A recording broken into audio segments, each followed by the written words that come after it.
Tulip Siddique আমাদের 3টা মামলাতে অভিযুক্ত এবং আরেকটা তদন্তাধীন। এর মধ্যে আজকের একটা পত্রিকাতে দেখলাম যে টিউলিপের একটি বোধহয় মৎস্য খামার কিংবা মৎস্য আয়ের একটি বন্দোবস্ত আছে, সেখানে 2013 সালে তিনি মাছ বিক্রি করে 9 লাখ টাকা কামাইও করেন। যেটা যেহেতু ট্যাক্স রেকর্ডে নিশ্চয়ই আছে, তো কাজেই তিনি যতই বলুন না কেন আমি ব্রিটিশ, আমরা যখন আমাদের কাগজপত্র দেখছি তাতে তো বাংলাদেশি মনে হচ্ছে। এখন যদি আপনি অবস্থার পরিপ্রেক্ষিতে নিজের সুবিধার জন্য কখনো ব্রিটিশ বলেন কখনো বাংলাদেশি বলেন, এটা কি সমীচীন কিনা, এটা আমার মনে হয় আপনারা এটা ভালো বিবেচনা করবেন।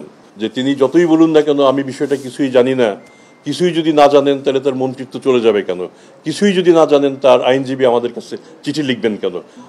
আমরাও কিন্তু তার আইনজীবীকে জানিয়েছি যে আমাদের যে আইনি বিধান সেই বিধান অনুযায়ী আমাদের আদালতেই তাকে মোকাবেলা করতে হবে। আমরা এও বলেছি যে তিনি যদি আসেন, তার জন্য যদি কোনো আইনি সহযোগিতা প্রয়োজন হয় আমরা সেই সহযোগিতা প্রদান করতে প্রস্তুত রয়েছি।